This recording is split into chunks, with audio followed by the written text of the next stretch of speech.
Bismillahirrahmanirrahim. Dear students, have you ever wondered why sodium always react violently with water but helium does nothing at all? क्या आपने कभी सोचा है कि periodic table सिर्फ एक टेबल नहीं है बल्कि एक कंप्लीट पैटर्न है जो एलिमेंट्स के बिहेवियर को कंट्रोल करता है। आज हम समझें कि मॉडर्न पीरियोडिक टेबल सिर्फ अरेंजमेंट नहीं है बल्कि केमिस्ट्री का रोड मैप है। आज की वीडियो में हम स्टार्ट करने वाले हैं चैप्टर नंबर 8 को, विच is the modern periodic table, and हमारा टॉपिक है 8.1 मॉडर्न पीरियोडिक टेबल। बेसिकली क्या हो रहा है कि जो मॉडर्न पीरियोडिक टेबल है ना, is based on the arrangement of elements according to the increasing atomic number. Modern periodic table में एलिमेंट्स को अरेंज हुए हैं according to the increasing atomic number. When elements are arranged in ascending order of their atomic numbers from the left to right, their properties repeat after regular interval. जब elements को left से right atomic number के order में arrange किया जाता है तो उनकी प्रॉपर्टीज रेगुलर इंटरवल के बाद रिपीट होना शुरू हो जाती है, और ये जो रिपीटिशन है ना, ये पीरियोडिसिटी होती है। एक एग्जाम्पल डिस्कस करते हैं। लिथियम, सोडियम एंड पोटेशियम तीनों वाटर के साथ रिएक्ट करते हैं। क्यों? क्योंकि तीनों एक ही ग्रुप में होते हैं और इनके आउटर शेल में ना एक ही इलेक्ट्रॉन होता है। दैट्स वाई ये सिमिलर प्रॉपर्टीज शो करते हैं। अच्छा, पीरियड जो हॉरिजॉन्टल रोज होती हैं ना पीरियोडिक टेबल के अंदर, उनको हम पीरियड्स कहते हैं, और जो वर्टिकल कॉलम्स होते हैं ना, उन्हें ग्रुप कहा जाता है। पीरियड चेंज शो करते हैं और ग्रुप सिमिलैरिटी शो करते हैं। बाद नेक्स्ट स्लाइड में हम चेंज को डिस्कस करते हैं। Change in electronic configuration across the period. जब हम पीरियड में लेफ्ट से राइट मूव करते हैं ना, तो जो इलेक्ट्रॉनिक कॉन्फ़िगरेशन होती है ना एलिमेंट्स की, वो चेंज होती रहती है, यानी कि एटॉमिक नंबर इंक्रीज़ हो रहा है, प्रोटॉन इंक्रीज़ होते हैं और इलेक्ट्रॉन्स ऐड होते हैं इन द सेम शेल। तो इस वजह से जो प्रॉपर्टीज़ है ना, उनमें चेंज आता है, ग्रेजुअल चेंज आता है प्रॉपर्टीज़ में अक्रॉस अ पीरियड। इस वजह से इसकी प्रॉपर्टीज़ चेंज हो जाती हैं। पीरियड 3 के अंदर जो एलिमेंट्स इंक्लूडेड हैं, पीरियड 3 में sodium, magnesium, aluminium, silicon, phosphorus, sulphur and chlorine, argon, ये सारे ना इंक्लूडेड हैं एलिमेंट्स पीरियड 3 में। अब ये स्टार्ट होते हैं मेटल से और एंड होते हैं नोबल गैसेस पे, और मेटालिक कैरेक्टर डिक्रीज होता है। अब सिमिलरिटी देखते हैं ग्रुप्स के अंदर। Elements in the same group, यानी वो एलिमेंट्स जो कि एक ही ग्रुप के अंदर हों, वो सिमिलर इलेक्ट्रॉनिक कॉन्फ़िगरेशन शो करते हैं in their outer most shell, यानी कि जो शेल सबसे बाहर वाला शेल है ना, उसमें सारे ग्रुप के अंदर जो एलिमेंट्स हैं उन सब की सेम इलेक्ट्रॉनिक कॉन्फ़िगरेशन होगी, यानी कि सब में सेम इलेक्ट्रॉन्स होंगे। इसलिए उनकी जो केमिकल प्रॉपर्टीज़ होती हैं ना, वो भी सिमिलर हो जाती हैं। फॉर एग्जांपल ग्रुप 17 है हेलोजेन्स। तो इसके अंदर क्या क्या एलिमेंट्स इंक्लूडेड हैं? Fluorine, chlorine, bromine. अब इन तीनों के ये तीनों क्या करते हैं? ये एक ही इलेक्ट्रॉन को गेन करते हैं। पीरियोडिसिटी क्या है? Repetition of properties after regular interval is called periodicity in properties. ये पीरियोडिक टेबल का एक बहुत इंपॉर्टेंट प्रिंसिपल है। नेक्स्ट स्लाइड पे अगर हम आएँ तो यहाँ पे हम डिस्कस करते हैं silent feature of the modern periodic table. सबसे पहले बात करते हैं पीरियड्स की। पीरियड्स हॉरिजॉन्टल रोज होती हैं पीरियोडिक टेबल के अंदर, एंड ये टोटल 7 पीरियड्स होते हैं पीरियोडिक टेबल के अंदर। बेसिकली जनरल प्रॉपर्टीज डिस्कस करते हैं। हर एक period accept first period start होता है अल्कलाई मेटल से और एंड होता है नोबल गैस पे, यानी कि फर्स्ट पीरियड के अलावा जितने भी पीरियड्स हैं ना, वो सब के सब स्टार्ट होते हैं अल्कलाई मेटल से और एंड होते हैं किसी नोबल गैस के ऊपर। अब हर पीरियड रिप्रेजेंट करता है the completion of a shell, and since the number of electrons in a shell is fixed. अब इसमें क्या होता है कि जो नंबर ऑफ इलेक्ट्रॉन्स होते हैं ना शेल के अंदर फिक्स होते हैं, और नंबर ऑफ एलिमेंट्स एक पीरियड के अंदर भी फिक्स होते हैं। नेक्स्ट स्लाइड पे अगर हम आएँ तो यहाँ पे हमें एक टेबल गिवन है। पीरियड नंबर फर्स्ट पीरियड जो है वो सबसे ज़्यादा शॉर्ट पीरियड होता है। इसमें जस्ट 2 एलिमेंट्स होते हैं, हाइड्रोजन एंड हीलियम, और number of shell being filled first shell होता है। उसके बाद सेकेंड पीरियड क्या है? ये नॉर्मल पीरियड होता है, यानी इसमें 8 इलेक्ट्रॉन होते हैं। थर्ड में भी जो है नॉर्मल है, इसमें भी 8 इलेक्ट्रॉन्स ही होते हैं, एंड नंबर ऑफ शेल जो है वो सेकंड और थर्ड शेल होता है। फोर्थ पीरियड लॉन्ग पीरियड होता है और फिफ्थ भी लॉन्ग पीरियड होता है। अब इनमें क्या होता है? इनमें 18 एलिमेंट्स होते हैं, एंड जो 6 पीरियड है वो 6 और 7 ही बहुत ज़्यादा लॉन्ग होते हैं, और इनमें 32 एलिमेंट्स होते हैं, एंड नंबर ऑफ शेल जो है वो 6 and 7 होता है। नेक्स्ट स्लाइड पे अगर हम आएँ तो यहाँ पे हम लेंथ एंड हाइड्रोक्टिनाइड को डिस्कस करते हैं। अच्छा, पीरियोडिक टेबल के बिल्कुल नीचे आपको 2 रोज नजर आएंगी, 2 रोज नज़र आएंगी, 2 पीरियड्स नज़र आएंगे। सो 6 एंड 7 पीरियड्स। अब ये जो सीरीज़ होती है ना, ये 14 एलिमेंट्स की होती है, यानी इनमें 14 एलिमेंट्स होते हैं और ये बिल्कुल पीरियोडिक टेबल के नीचे प्लेस होती हैं। और फर्स्ट सीरीज़ जो है ये स्टार्ट होती है आफ्टर द लेंथनम, और इसको हम लेंथेनाइट कहते हैं। और सेकंड सीरीज स्टार्ट होती है आफ्टर द एक्टिनम, एटॉमिक नंबर 89, और इसको हम एक्टिनाइट कहते हैं। अब ये जो दो सीरीज है ना, ये रेयर अर्थ एलिमेंट्स होते हैं और इन्हें एफ ब्लॉक एलिमेंट्स भी कहा जाता है। उसके बाद डिस्कस करते हैं ग्रुप्स को। ग्रुप क्या होता है? ये वर्टिकल कॉलम होते हैं जो कि पीरियोडिक टेबल में प्रेजेंट होते हैं और इनको हम ग्रुप्स कहते हैं। ये टोटल 18 ग्रुप्स होते हैं जो कि पीरियोडिक टेबल में प्रेजेंट होते हैं, और ग्रुप्स के अंदर ना सिमिलैरिटी देखी जाती है। जो एलिमेंट्स होते हैं ना ग्रुप के अंदर, उनमें जो atomic number same number of electrons in their outer shell. अच्छा, जो एक ग्रुप है उसके अंदर जो एलिमेंट्स है ना, उन सारे के सारे एलिमेंट्स का जो आउटर शेल है ना, उस आउटर शेल के अंदर जो इलेक्ट्रॉन्स होंगे ना, वो सेम इलेक्ट्रॉन्स होंगे। सो दैट्स वाई ये सिमिलर केमिकल प्रॉपर्टीज शो करते हैं। और एक ग्रुप के अंदर जो एलिमेंट्स होते हैं उन्हें फैमिली कहा जाता है। नेक्स्ट स्लाइड पे हम डिस्कस करते हैं इलेक्ट्रॉनिक कॉन्फ़िगरेशन। फर्स्ट ग्रुप है अल्कलाई मेटल्स, और इनके अंदर जो है ना, जो आउटर मोस्ट शेल होता है उसमें सिर्फ एक इलेक्ट्रॉन होता है। सेकंड है अल्कलाइन अर्थ मेटल, तो इनके आउटर मोस्ट शेल में 2 इलेक्ट्रॉन्स होते हैं। The third one is transition metals. Transition metals का जो आउटर मोस्ट शेल है, यानी कि जो सबसे बाहर वाला शेल है, उसमें 2 इलेक्ट्रॉन्स होते हैं।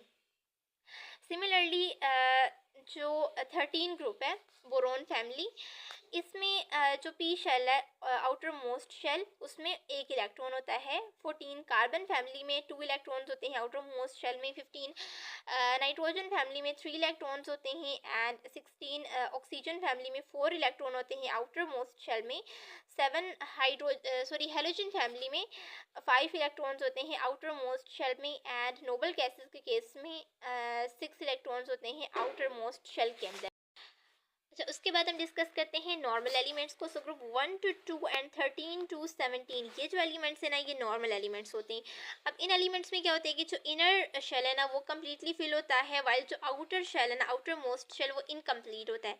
और ग्रुप 3 से 12 तक जो एलिमेंट्स होते हैं ना, उनको हम ट्रांजिशन एलिमेंट्स कहते हैं। और in these elements inner sub shell are in the process of completion.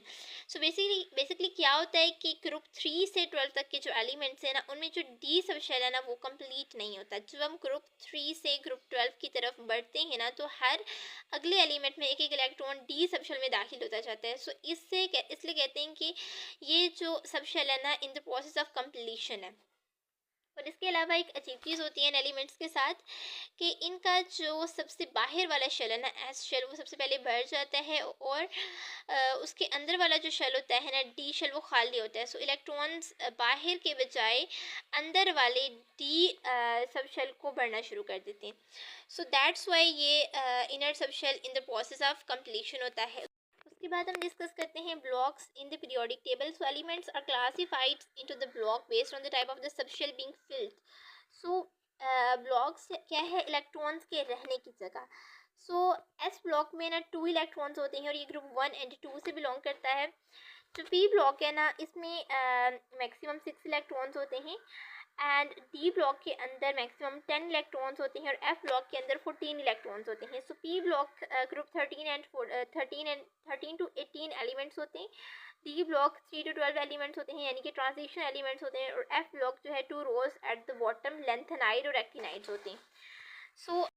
उसके बाद हम डिस्कस करते हैं हिस्ट्रिकल इन्फॉर्मेशन को। एक साइंटिस्ट थे मेंडलीव, उन्होंने एलिमेंट्स को अरेंज किया था according to their atomic masses. और एक और साइंटिस्ट आए मूसले, उन्होंने अरेंज किया एलिमेंट्स को according to their atomic numbers and which is the basis of the modern periodic table.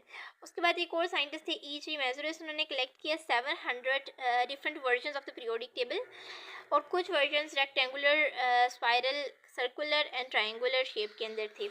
अब डिस्कस करते हैं similarities in the chemical properties of elements in the same group.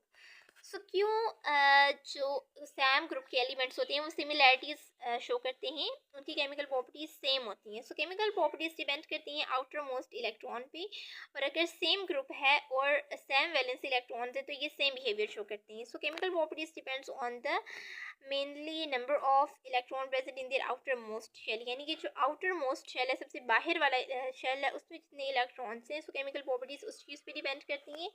And all elements in the same group have the same number of outer most electron. So एक same group है और उसमें जितने भी elements हैं उनके आउटर मोस्ट शेल में same number of electrons होते हैं। सो दैट्स वाई ये सिमिलर केमिकल प्रॉपर्टीज शो करते हैं। अच्छा, ग्रुप वन के अंदर अल्कलाई मेटल्स होते हैं। सो जितने भी एलिमेंट्स होते हैं ना, elements of group one have one electron in their outer most shell, यानी कि अल्कलाई मेटल्स ग्रुप वन, इसमें जितने भी जितने भी एलिमेंट्स होते हैं ना, उनके आउटर मोस्ट शेल में जस्ट एक इलेक्ट्रॉन होता है and they have a strong tendency to lose one electron. अब हमें एक चीज़ पड़ी थी कि या तो ट्यूपलेट या ऑक्टेट रूल कंप्लीट करने के लिए या तो इन्हें एक इलेक्ट्रॉन चाहिए या ये अपना एक इलेक्ट्रॉन डोनेट कर देंगे, किसी दूसरे को दे देंगे स्टेबल होने के लिए। तो स्ट्रॉन्ग टेंडेंसी है कि ये अपना एक इलेक्ट्रॉन लूज़ कर देते हैं और +1 कैटाइन की फॉर्म में आ जाते हैं, और ये इलेक्ट्रोपॉजिटिव मेटल्स होते हैं। अच्छा, बेसिकली क्या होता है कि सोडियम के पास एक इलेक्ट्रॉन होता है, वो अपना एक इलेक्ट्रॉन लूज कर देता है। अब सोडियम ने वाटर के साथ रिएक्ट किया तो सोडियम हाइड्रोक्साइड में बना दिया। अब बहुत विग्रस रिएक्शन होता है ये, और रिएक्टिविटी ग्रुप में नीचे जाने से इंक्रीज होती है, यानी कि रिएक्टिविटी जैसे जैसे हम डाउन द ग्रुप जाते हैं ना, ये बढ़ती रहती है। अच्छा, इस स्लाइड के अंदर ना हम डिस्कस करेंगे रिएक्शंस को, reactions of alkali metal with water. So alkali metals vigorously react करते हैं वाटर के साथ, क्योंकि इनके पास जस्ट एक इलेक्ट्रॉन होता है तो वो लूज कर देते हैं और हाइड्रोजन गैस जो है वो प्रोड्यूस होती है एंड फॉर्म अल्कलाइज। सो सोडियम है ना, सोडियम के पास एक इलेक्ट्रॉन होता है, इसने वाटर के साथ रिएक्ट करके सोडियम हाइड्रोक्साइड बनाया और हाइड्रोजन गैस जो है वो रिलीज हो रही है। So the hydroxide formed are strongly basic in nature. अब ये जो हाइड्रोक्साइड बनते हैं ना, ये स्ट्रॉन्गली बेसिक होते हैं नेचर में। And reaction of alkali metal oxide with water and these oxide of alkali are also basic. अब K2 पोटाशियम ऑक्साइड ने रिएक्ट किया वाटर के साथ तो KOH बना दिया पोटाशियम हाइड्रोक्साइड। अब ये डिसॉल्व हो जाता है वाटर के साथ and form alkalis and reaction of alkali metal with halogen.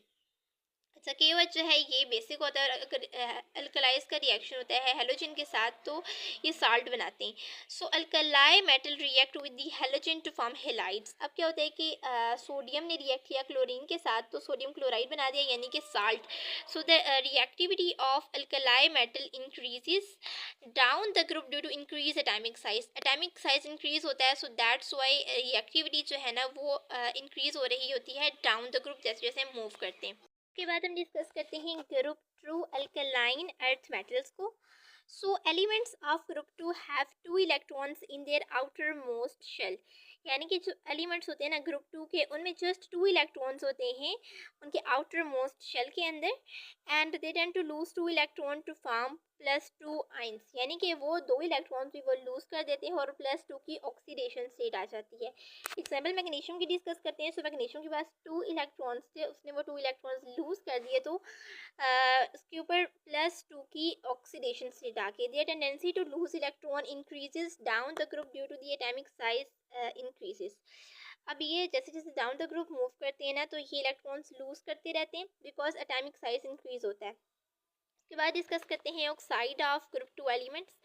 So oxide of group two elements are also basic, यानी ग्रुप टू एलिमेंट्स के जो ऑक्साइड्स बनते हैं वो बेसिक इन नेचर होते हैं। कैल्शियम ऑक्साइड ने रिएक्ट किया वाटर के साथ तो कैल्शियम हाइड्रोक्साइड बना दिया।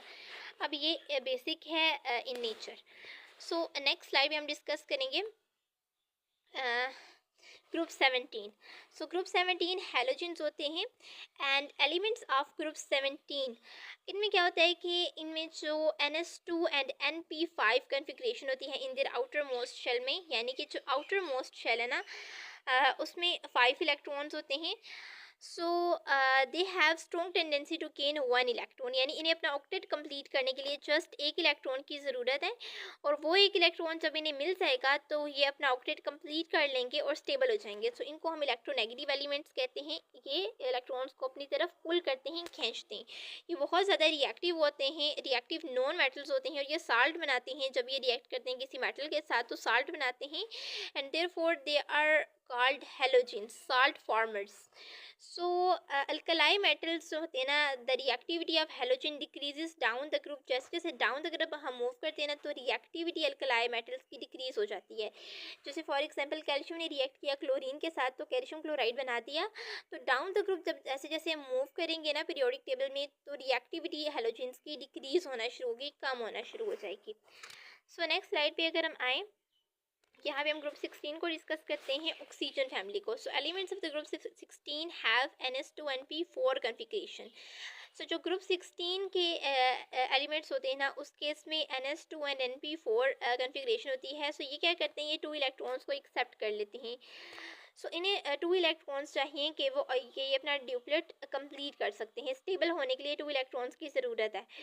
सो ये 2 इलेक्ट्रॉन्स को एक्सेप्ट कर लेते हैं और -2 की ऑक्सीडेशन स्टेट में आ जाते हैं, कि यानी कि एनाइन में चेंज हो जाते हैं।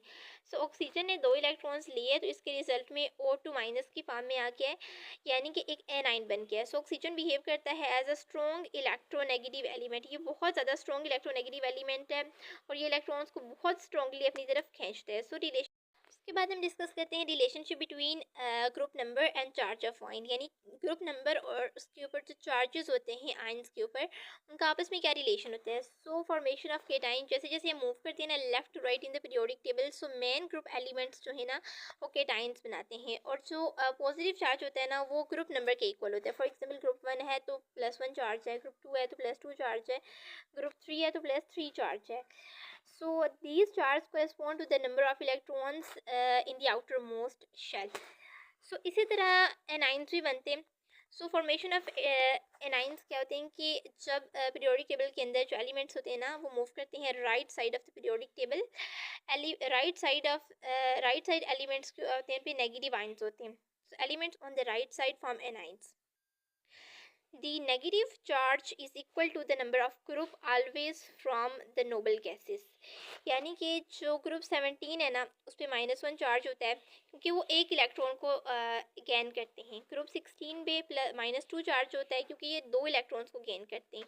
So negative charge correspond to the number of electron required to complete octet. Octet को कंप्लीट करने के लिए जितने इलेक्ट्रॉन्स की ज़रूरत है ना, उतना इनके ऊपर चार्ज आएगा माइनस पे।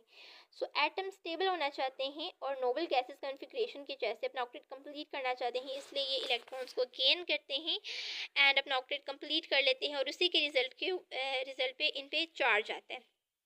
तो डियर स्टूडेंट्स, यहीं तक था आज का लेक्चर। अगर आपको आज के लेक्चर में कुछ भी समझना है तो आप पूछ सकते हैं, एंड मिलते हैं नेक्स्ट वीडियो में। लेकिन अगर आपने अभी तक चैनल को सब्सक्राइब नहीं किया तो जल्दी से कर लें, बेल आइकन को प्रेस करें, अपने दोस्तों के साथ शेयर करें एंड कमेंट्स करें। मिलते हैं नेक्स्ट वीडियो में, तब तक के लिए अल्लाह हाफिज़।